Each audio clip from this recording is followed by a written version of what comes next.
Good morning, all. As we enter this service, please note those of you at home have been muted by our host if you're participating through Zoom. And we ask those in-house participants to remain masked while in the sanctuary. Also be advised that the service is being recorded and, with the exception of joys and concerns, will be published online. Finally, if you wish, take a moment to arrange your own chalice at home.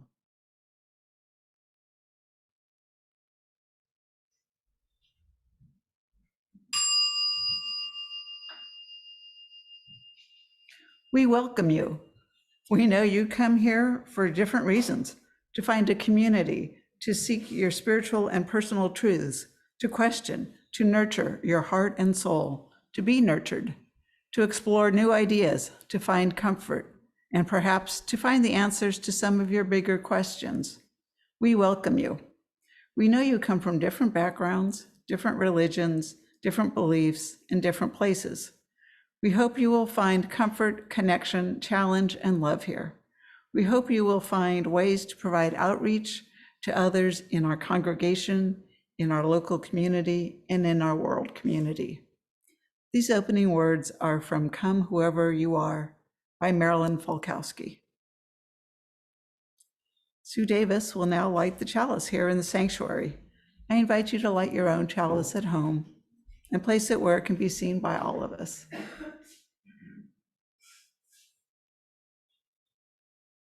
At times, our own light goes out and is rekindled by a spark from another person. Each of us has cause to think with deep gratitude of those who have lit the flame within us and the community.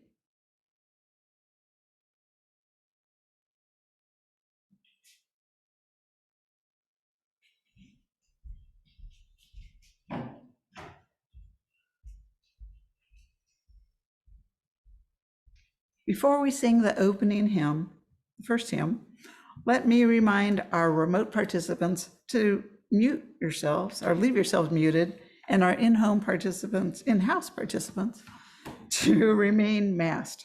However, we want you and whoever's with you to sing with Mary as big and loud as you like. Make it a joyous occasion. Please stand, if you are able, and sing the opening hymn, The Fire of Commitment, number 1028.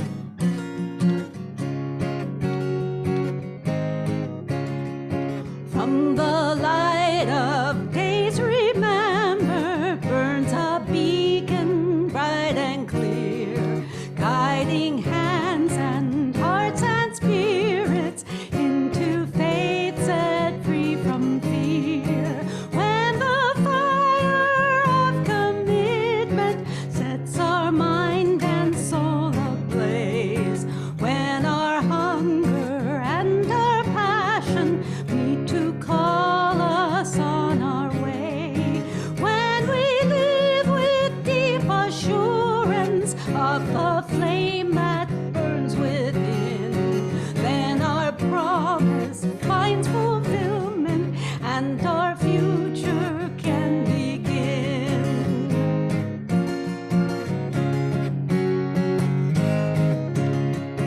From the stories of our living rings a song both brave and free, calling pilgrims still to witness to the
Thank you, Mary. Good morning. Welcome to the Unitarian Universalist community of Cambria. We are glad you have joined us today. Our UUCC sanctuary sits on land which the Salinan and Chumash indigenous peoples historically inhabited. We honor their contribution to the region and give thanks for the opportunity to gather as a faith community on their unceded ancestral lands. As a Unitarian Universalist community, we celebrate religious diversity and welcome all who journey in search of faith and spirituality. The UUCC is a lay-led congregation run by the democratic process.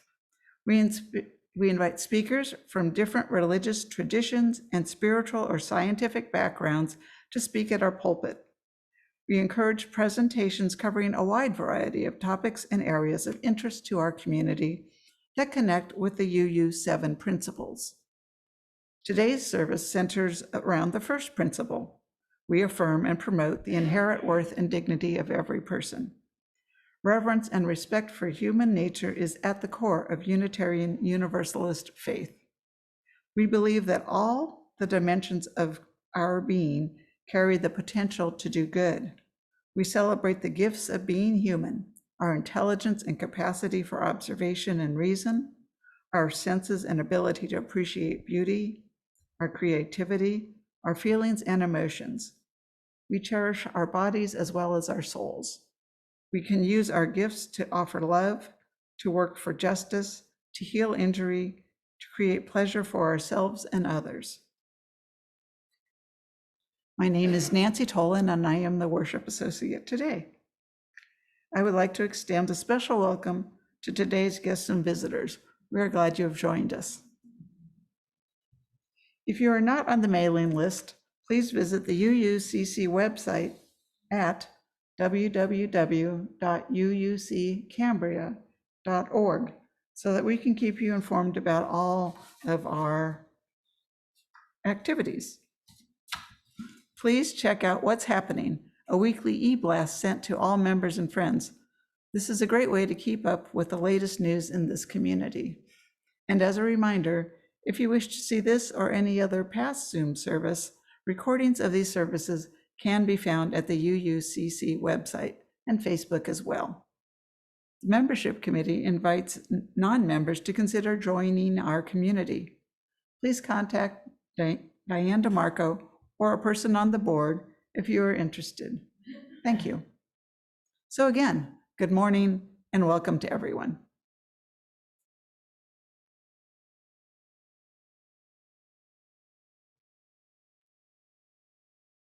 The affirmation is both a recognition of the nature of this community as well as a promise we make and aspire to. Let us now recite the UUCC affirmation. Love is the spirit of this church, and service is its prayer. This is our great covenant, to dwell together in peace, to seek the truth in freedom, and to help one another. We set aside this time for any short announcements that would be of interest to our UU community, members and friends. Please keep your items short and to the point. For any items that need more explanation, please call or email the person after the service to be respectful of everyone's time. If you have an announcement, please raise your hand, or here you can just speak. Stand up where you are or come up. When Diane or I call your name, well, you know what to do. Randy.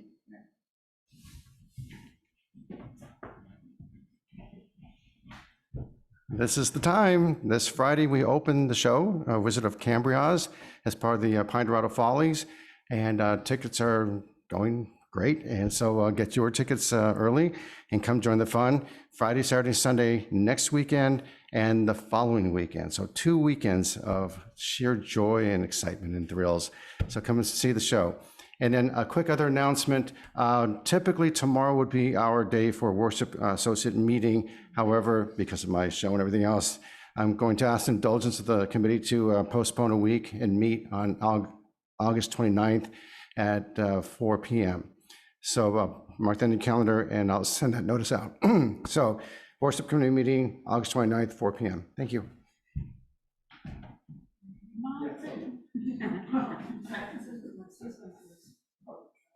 I can do this from here. Okay. Nature Club this afternoon, 3 o'clock, meeting in front of the sea chest. We're going to explore Moonstone Beach up to the cove, okay? See you then. If you're interested.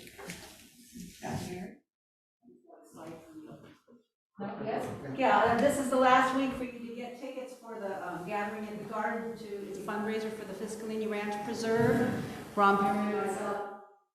The music entertainment for the festivities. There'll be a lot there, and you know how lovely the nursery is. So go get your tickets at the FFRP office, or the website. It looks there. They're $5 more at the door, so you'll save $5 if you buy them. This is the last week you can get them. And also, I was hoping that one of my compadres on the NEC would be here, but we need you. We need you to serve your community next year. So we're going to be giving you calls. It's been kind of busy. I haven't had a chance to make my calls, but we know who we're supposed to call. We need everyone. We want to have a spirited election and get committed members to serve our community as we've had the last year. It's been a great year. Thank you.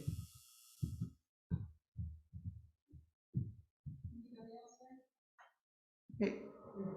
Diane? Okay, checking to see if we have any announcements in Zoom land today.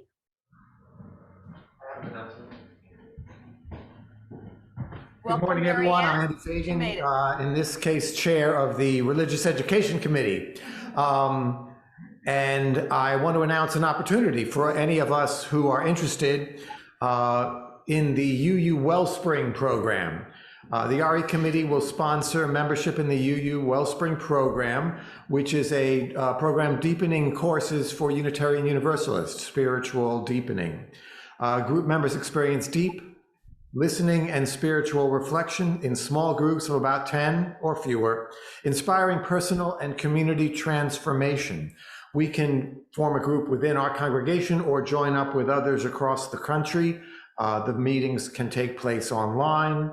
I've participated as an individual for 2 years and found it deeply meaning and valuable. If you're interested, please contact me. The programs begin in October. We meet 2 times a month, twice a month, for about an hour and a half each time. There are readings and preparations for that, all really, really joyful and valuable. So give me a shout if you're interested. We can join again amongst ourselves or with others across the country. Thank you.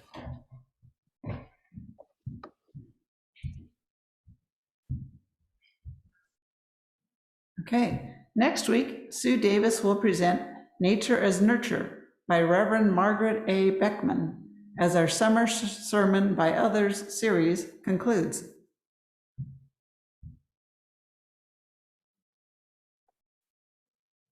Sharing together some of our personal and significant joys and concerns brings us closer as a faith community. We invite you to share milestones that are felt deeply as part of your personal life, along with expressions of gratitude or acknowledgement. But please be mindful and considerate of all who come to worship with us this morning.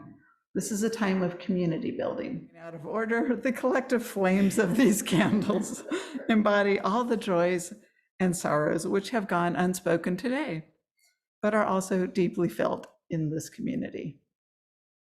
The first reading is an excerpt from Sources of Our Faith by Reverend Mark Bellatini. When the machetes of injustice tear apart the fabric of the nation and the world, I speak up. When the sunset resembles purple and orange vines entwined like lovers, I sigh in silence. When the mud of deceptions and trickery smears the mirror of public life, I speak up. When the moon rests like a thin slice of lemon in the sparkling glass of morning, I smile in silence. When the insecure bully me of the greedy clutch at the common purse, I speak up. I'm sorry. That part again. When the insecure bully me or the greedy clutch at the common purse, I speak up. When the song lifts my soul aloft like a lark, I swoon in silence. When the wars and rumors of war destroy the hopes and lives of children, I speak up. When I am overcome by the sheer reality of the communion of life, connecting every woman, man, and child on this one world earth, I give thanks in silence.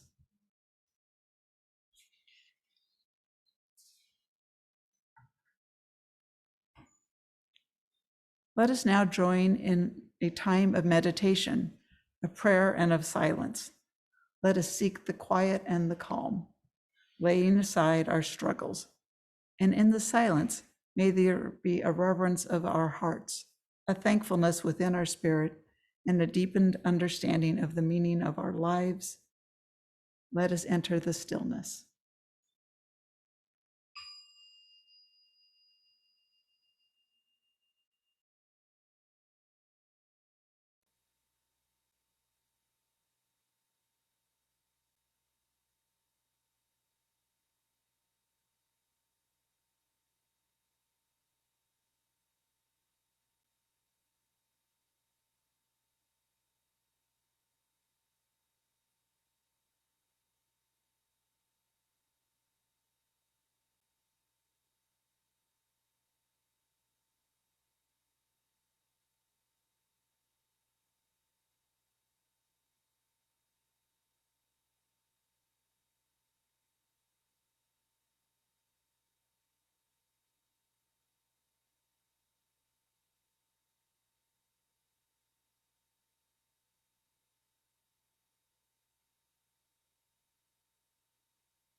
Light, shine in, illuminate our inward view.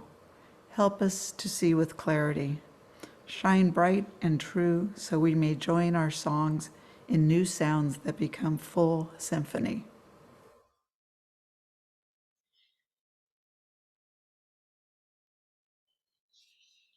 The second reading is also an excerpt from Sources of Our Faith, but this one is from Marian Wright Edelman. O God, forgive our rich nation where small babies die of cold quite legally. O God, forgive our rich nation where small children suffer from hunger quite legally. O God, forgive our rich nation where toddlers and school children die from guns sold quite legally. O God, forgive our rich nation that lets the rich continue to get more at the expense of the poor quite legally. O God, help us never to confuse what is quite legal with what is just and right in your sight.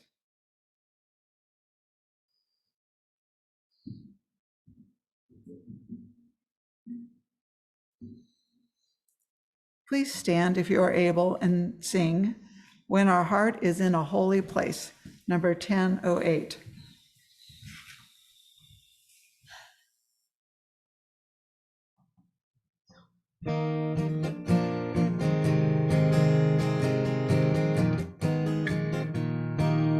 When our heart is in a holy place, when our heart is in a holy place, we are blessed with love and amazing grace. When our heart is in a holy place, when we trust the wisdom of each of us, every color, every creed and kind, and we see our faces in each other's eyes, then our heart is in a holy place.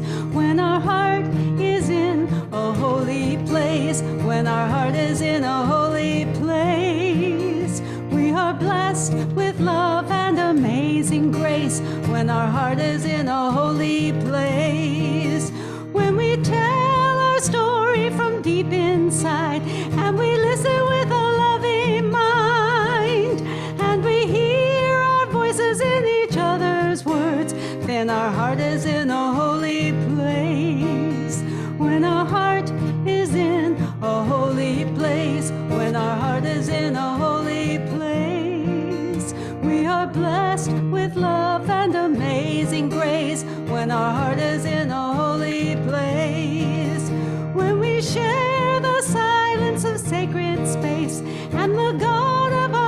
stirs within, and we feel the power of each other's faith, then our heart is in a holy place. When our heart is in a holy place, when our heart is in a holy place, we are blessed with love and amazing grace. When our heart is in a holy place, when our heart is in a holy place.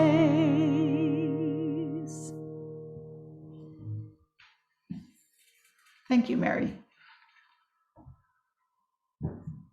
Today's sermon is titled Voices That Most Need to Be Heard by Reverend Anthony Makar, to be delivered by Dolores Miera.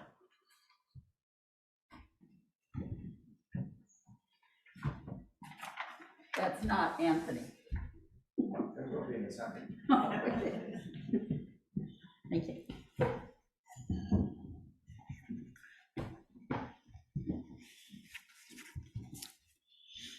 So today is one of the August sermons by others. And I chose this because I hope it'll just help to awaken us all. Like turning on the light a little bit more, step by step.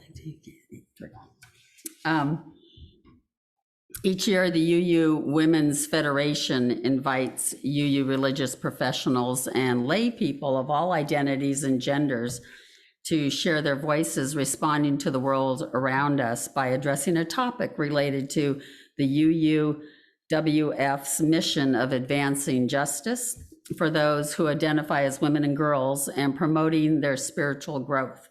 The sermon must have been written by the entrant and delivered before a UU congregation prior to the UU General Assembly of the same year. A judging panel of UU professionals and lay leaders selects the winning sermon.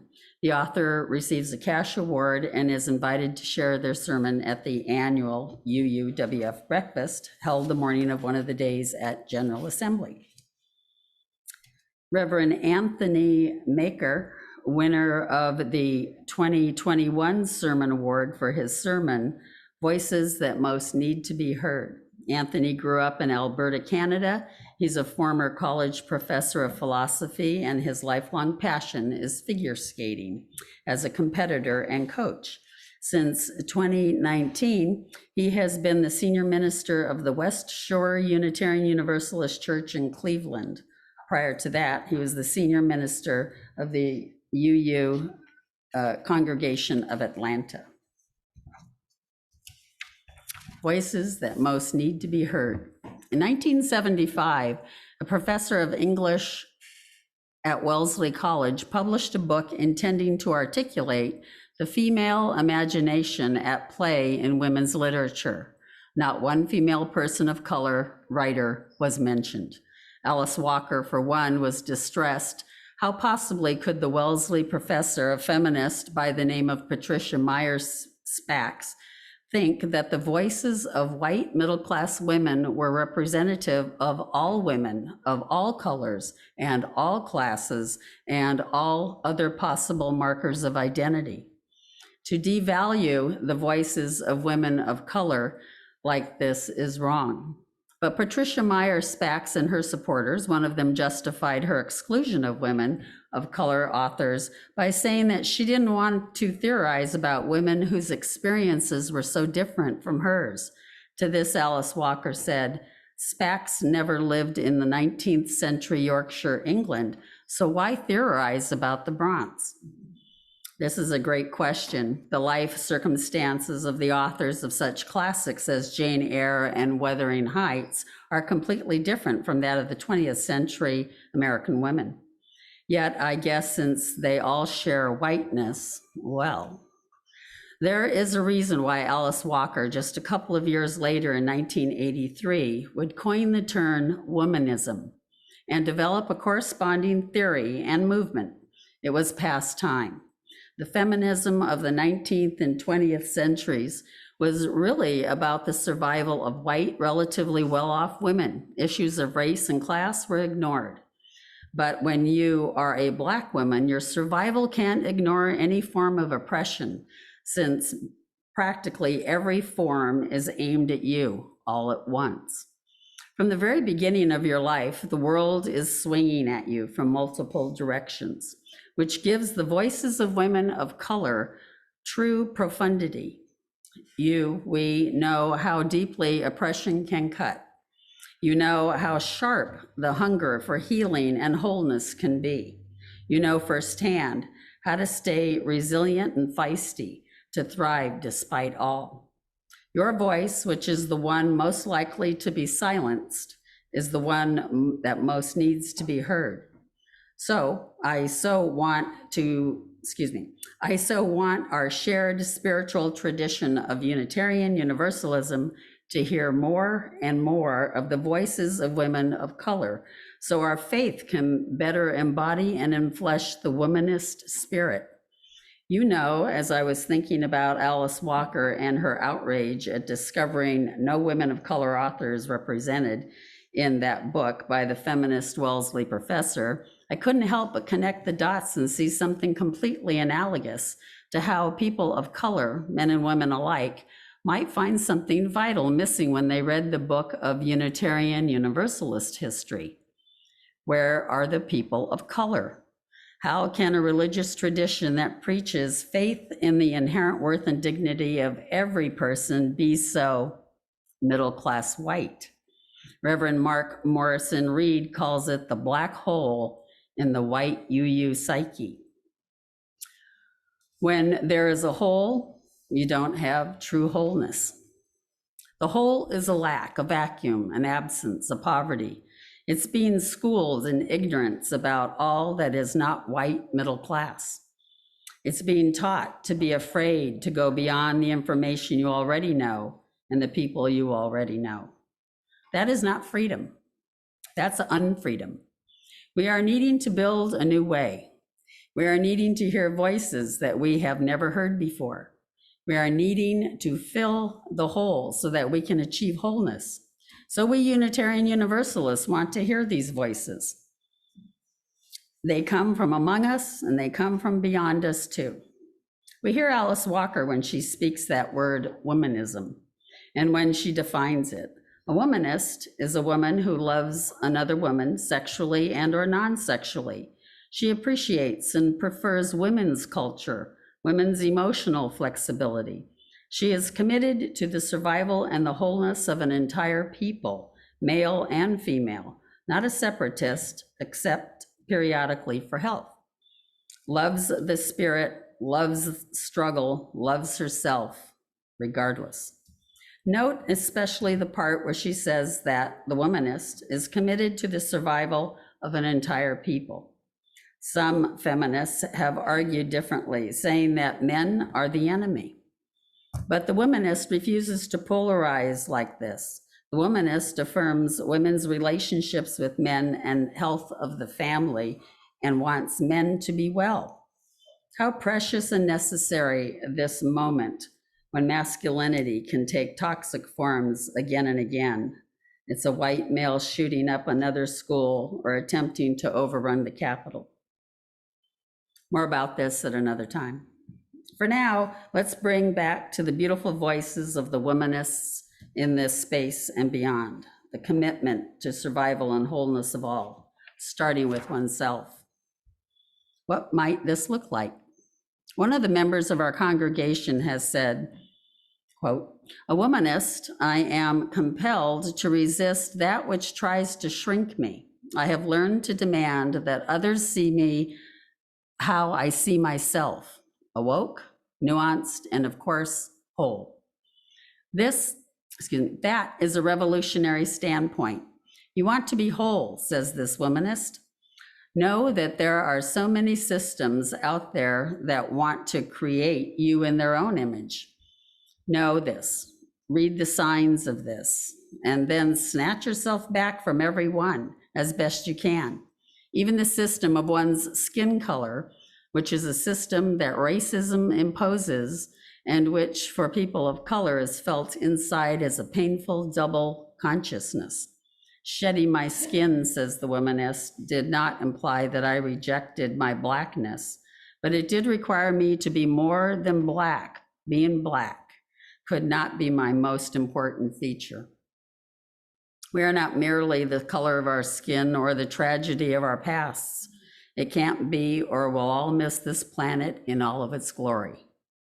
This is so because we are beings with inherent worth and dignity who possess a wholeness that transcends every smaller part that makes us up. Our race, our gender, our sexual orientation, our class, our ability are undeniably significant parts of who we are. But to identify who we are with any one of them completely and exclusively is to participate in our own oppression. Each of us is all our parts together, and even then, we are more than that. We are ourselves. We are individual. We are whole. But so much wants to shrink us down to some smaller part, and so our sister womanist congregant says, we feel the constant hunger pangs of needing more than we've been given. But though some aspects of the world are so deeply wounding to us, can we trust that there are other aspects that will somehow feed us and help us into our wholeness? Despite all, can we still hope? Hope was on my mind several years ago when I stepped up to this pulpit and quoted American writer E.B. White, who said very famously, I arise in the morning torn between a desire to improve the world and a desire to enjoy the world. This makes it hard to plan the day. I remember laughter after I said this, and then I said that an essential part of being a hopeful Unitarian Universalist was cultivating a way of life that balanced saving the world with savoring the world. All these years later, after having encountered womanism, I am singing a different tune. Because what if your world is constantly throwing things your way that aren't enjoyable, that can't be savored? What if you are Roshana Myrick's and your 15-year-old son Darius has been killed by police, and suddenly you find yourself living that horrible cycle of a Black child killed, a cry for justice, your child slandered and discredited in the press, a funeral is held, and justice is denied, and then it's another mother's son, another mother's anguish, another community's outrage, and another round of a cruel cycle that seems to never end. And what if you are Brittany Packnett, watching the events unfolding in Charlottesville, Virginia, when the white supremacists gathered to rally against the removal of a Confederate statue, and your humanity as a person of color is being denied? The supremacists branded their burning torches and they cry out, "You will not replace us." And they slur their racial slurs, and you can feel the bloody history of racial terrorism entering into the present. You can feel that. What if your world is constantly throwing things like this your way? What if you are Ruby Bridges and you are 6 years old, and every day you enter into your elementary school, you have to go through large crowds of white people who are shouting and screaming horrible things, and you feel how they want to tear you apart, and you have to go through that every day for months and months on end to get to your classroom where you are 6 years old, will learn reading and writing and arithmetic. If your world is like this, relentlessly chaotic, relentlessly cruel because of the color of your skin or some other aspect of your identity that arouses contempt, enjoying it is not going to come easy. Savoring is not going to come easy. You're going to feel emotionally flattened every day, exhausted and extinguished. PTSD of some form or fashion will be a static that is buzzing in the background constantly, easily set off in the next affront to your dignity, whether intended or not.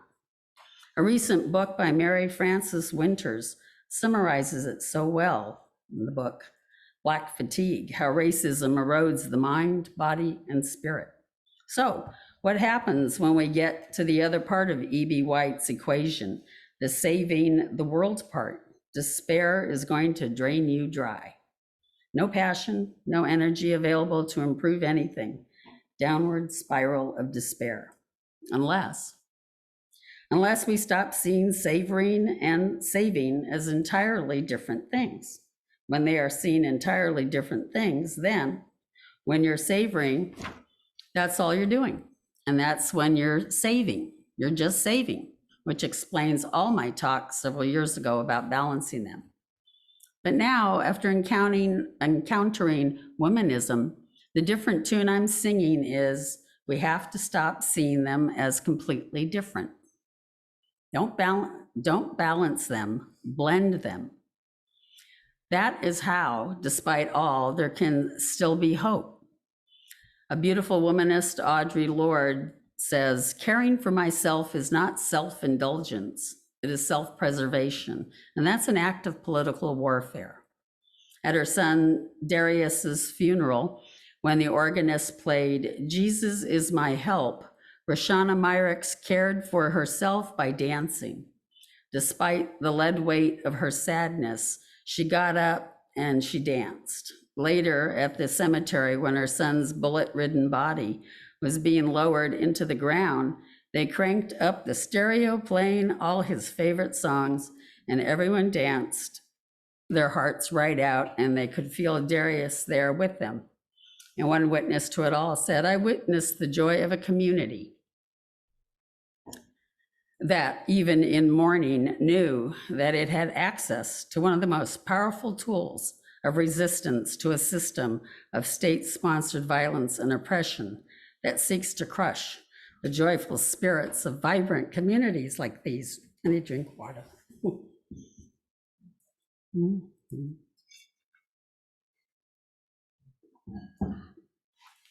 The world did not hand Roshana Myrick's joy on a plate. She dug down deep to find a homegrown joy within. And she relied on a community resistance to join her in that joy. And what about Brittany Packnett? In the face of the white supremacists of Charlottesville, she wanted to go and protest, but she was already committed to attending a work-related leadership seminar in Aspen, Colorado. At first, she was full of guilt and grief. What was she doing in Aspen when she needed to show up with her terrorized community against evil? But she thought about those words from Audre Lorde. They became a mantra in her mind. And she realized that joy sustains her for her larger work of justice. So here's what she did, besides attend the conference. She went on a 7-mile bike ride along a stream and along a lush, gorgeous scenery. And then she went to Aspen's favorite burger joint, Woody Creek Tavern, a place so authentic that people park their horses right next to the patrons' cars. She says, so I rode like a child on my bike to go get a burger. I might as well have been riding that bike back to myself. Joy is not indulgent. Joy is defiant. Joy is a break from a news cycle that will discombobulate me if I let it. Joy is a middle finger to a bigot with a torch who wants to see me cower. Joy is a moral victory against extremism and a political win, fueling us to persist and resist. Joy is resistance to the hate that fills the front page. Listen to that. And as for sweet 6-year-old Ruby Bridges did to care for herself, to create joy as resistance in her life, she went to church and she learned about a man long ago who loved people even though they were cruel to him. And in her heart, through prayer, she stayed close to that man. She invoked that man. I should never read these kind. She wrapped that man around her as her protection and her strength. And she did something that is nothing like nothing like the disgusting thoughts and prayers that our politicians perversely invoke to distract people from dealing with the real issues. With a joy that feels like supreme self-protection and severity in the midst of chaos, she stopped in the midst of the crowd of white people, shouting and screaming evil at her, and she prayed for these people. It's all she could do, she said. Please, God, try to forgive those people, because even if they say those bad things, they don't know what they're doing. So you could forgive them, just like you did those folks a long time ago when they said terrible things about you. The world has enough chaos and fear and anger to last 100 million lifetimes. That's the worlds we've got to live in and find a way through to the good and the beautiful and the true, so that it's also in the world. So care for yourself. This is self-care, and this is political warfare, and it's all one and the same. It's a joy as resistance, and I don't see how we can continue as individuals and as a movement unless we follow the lead of womanism and learn learn the how of joy as resistance down to our bones. The times you and I have been living in, a worldwide pandemic, climate change, economic crisis, a president impeached twice, the big lie that Trump and his enablers and followers continued to feed, that the election was stolen, the fragile state of our democracy, and ongoing voter suppression, and more. We need to be strong to face this, passionate, on point. We Unitarian Universalists, all of us, whatever our collection of social identities happens to be, the voices of Black women will bless all of us. Womanism has something precious to say to us all. We've got to dance like Roshana Myrick's when the events threaten to crush us. Our communities need to be dancing communities, even when times are crushing. Don't you dare feel guilty if you don't show up at the protest, just like Brittany Packnett. Take that bike ride and enjoy that burger, because it's going to feed you and make you strong when you do show up. It's going to fuel you to persist and resist.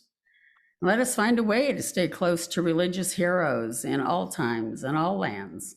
Learn deeply the story of one or two or more. Meditate on their compassion. Pray them into our lives. So when we are faced with adversity, we can be like Ruby Bridges and feel wrapped around by their strength and inspired by their courage. The past is what it was. But now you and me, we stand upon the threshold of something new. Unitarian Universalism can achieve a wholeness it has never had before if it learns to hear voices unheard before, voices that most need to be heard. Roshana Myrick's, Brittany Packnett, Ruby Bridges, Audre Lorde, who says, caring for myself is not self-indulgence, it is self-preservation. And that's an act of political warfare. Alice Walker, and our sister womanist congregant who wants for herself and for all to witness the planet in all its glory, and not to miss that. We dare not miss that. Thank you.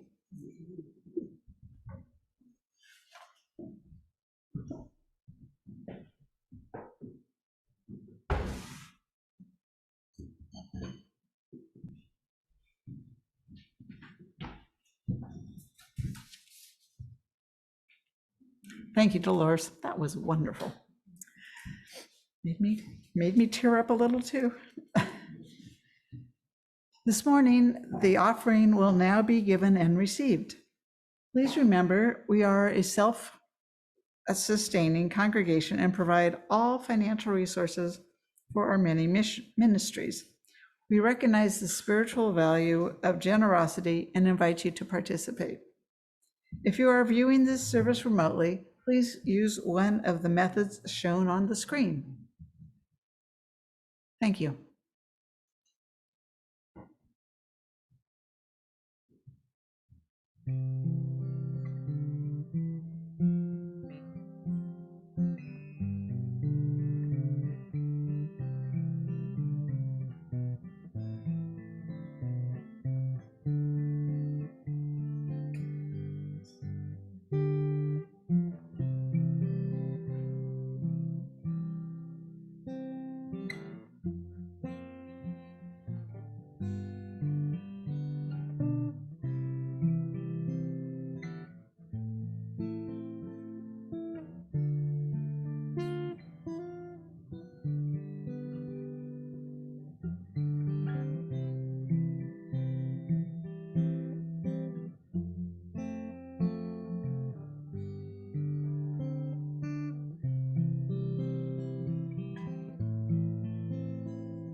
Thank you, Mary.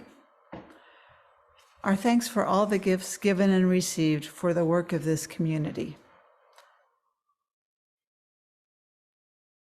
Let us now sing the doxology.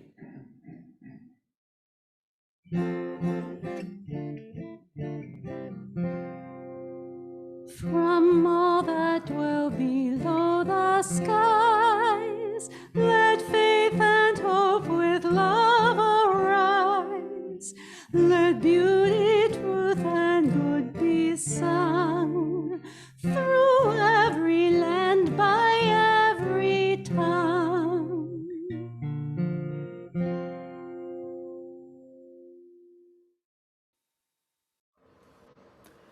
Please stand if you are willing and able and sing the closing hymn, We Are Building a New Way, number 1017.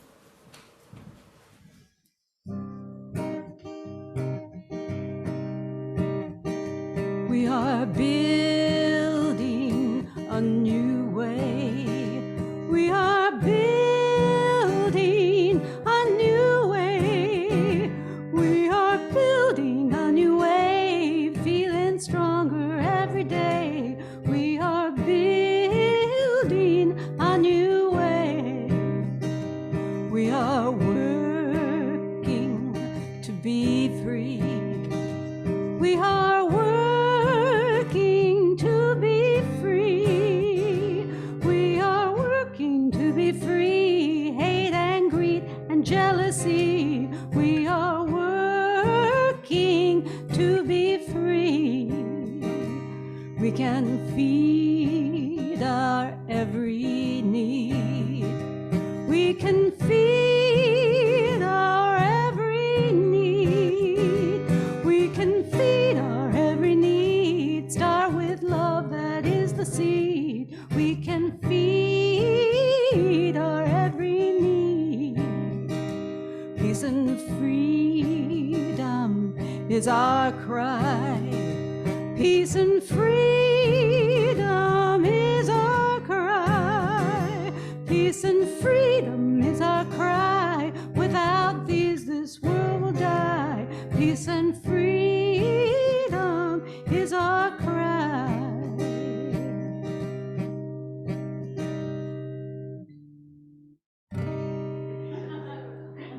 I didn't know whether we went back to the first verse or not, so I had to look.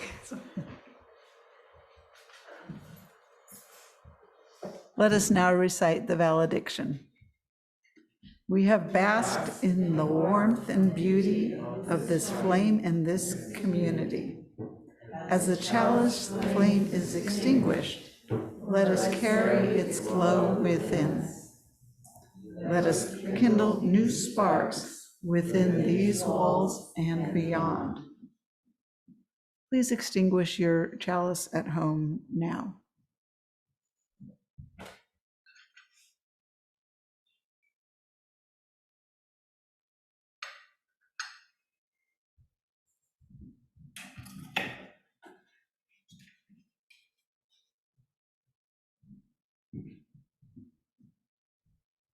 After the benediction, we encourage you to stay for questions and comments. Diane or Dolores will call on you when you raise your hand. All right. We have hand sanitizer. You out there could be here right now.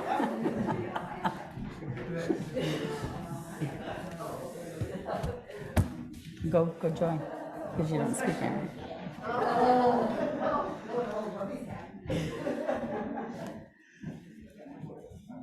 more. Here we go. Our circle is growing. When you're awakened to what is important, remember the words of Robert Lawrence Smith. They're having a good time up there. Okay, this is good. This is great, seeing hands gathering. Let your life speak. Have the patience to be silent and listen for truth. Then have the courage to let the best that is in you direct your actions. Recognize that your true identity is nothing more or less than the way in which you conduct your public and private affairs, the way in which, for good or for ill, You let your life speak.